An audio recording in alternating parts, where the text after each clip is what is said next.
जय जगन्नाथ पिला माने आशा करुच्ची समस्ते भलरे थिबो। मु पद्मनाभ सार आउ एक नुआ वीडियो को समस्त को स्वागत करुच्ची। पिला माने जो माने ग्रेजुएशन करिसेंती बा +3 पास करिसेंती सेमानको पई एक बड़ सुजोग एवं जो माने 10 आउ +2 मध्य करिसेंती सेमानको पई मध्य ए सुजोगटी आसीछि। ई जो वैकेंसीटी बाहरिछि ए वैकेंसीटी आरआरबी तरफ बाहरी government of India ministry of railway बा रेलवे रिक्रुटमेंट बोर्ड तरफ बाहरी। एथिरे दुईटी कैटेगरी रे वैकेंसी बाहरी जो माने ग्रेजुएशन करिसेंती सेमानको पई एवं जो माने 10th आउ +2 कंप्लीट करिसेंती सेमानको पई बाहरी। एथिरे सर्वमोट 5875 टी वैकेंसी आसीछि। तबे ए वैकेंसी रे कौन कौन पोस्ट रहिबो आउ आमे केमिति कोन अप्लाई करिबा ए वीडियो माध्यम रे आमे जानिबा। पिला माने एठी देइची दुईटी कैटेगरी हिसाब रे पोस्ट बा वैकेंसी। प्रथमटा एनटीपीसी ग्रेजुएट जो माने ग्रेजुएशन कंप्लीट करचेंती बा +3 पास करचेंती सेमानको पई कौन कौन पोस्ट रहिची आमे देखिबा। पोस्ट नेम एठी देइची पोस्ट नेम डिपार्टमेंट पे लेवल एवं केतेटा वैकेंसी अच्छी ये डिटेल देइछि आमे देखिबा। प्रथम स्टेशन मास्टर तापरे good train manager traffic assistant chief commercial कम ticket supervisor junior accounts senior clerk.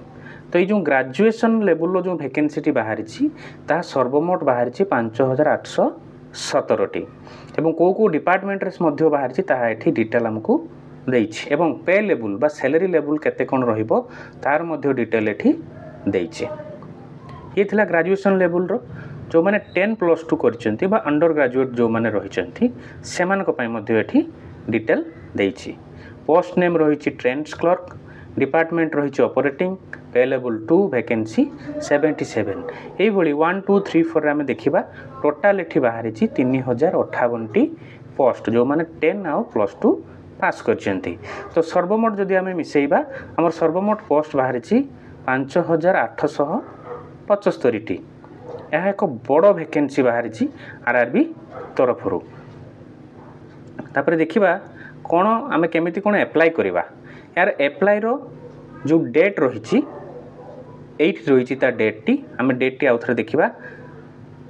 जो माने ग्रेजुएशन करचंती बा ग्रेजुएशन जो पोस्ट गुडी को रहिछि से माने 21/10/2025 रु अप्लाई करि परिबे। 21/10/2025 रु अप्लाई करि परिबे एवं 20/11/2025 पर्यंत अप्लाई करि परिबे। एवं जो माने ग्रेजुएशन बा अंडर ग्रेजुएट रहिले जो माने ग्रेजुएशन को छाड़ी के 10 +2 करचंती से माने केबे अप्लाई करि परिबे ना एठी देइछि 28/10/2025 रु 27/11/2025 पर्यंत अप्लाई करि परिबे। यार आहुरी डिटेल आसीबाकू जाउची आसी नाही। आरआरबी साइट रे आसिले मु वीडियो नै कि आसीबी बा वीडियो माध्यम रे मु जणैबी।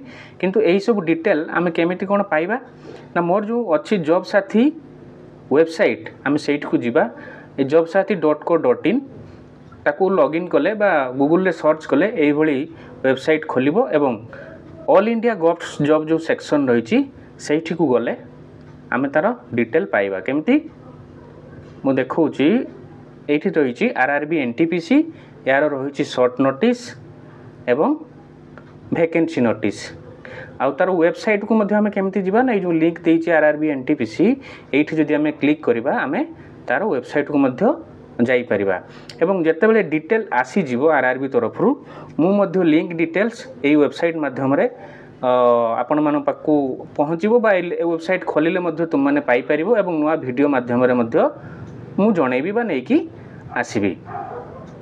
पिला माने आशा करूछि ए जो डिटेल्स टी बाहरी बा वैकेंसी बाहरी यार समस्त तथ्य तुम माने पाइथिबो एवं अधिक जानिबा पई मोर चैनल को सब्सक्राइब करिवो। नुआ नुआ वीडियो माध्यम रे मु डिटेल नै कि आसीबी एवं ये जो वेबसाइट टी रही jobsathi.co.in याकू मध्य लॉगिन कले बा सर्च कले मध्य डिटेल तुमे पाई परिबो। रहिली जय जगन्नाथ।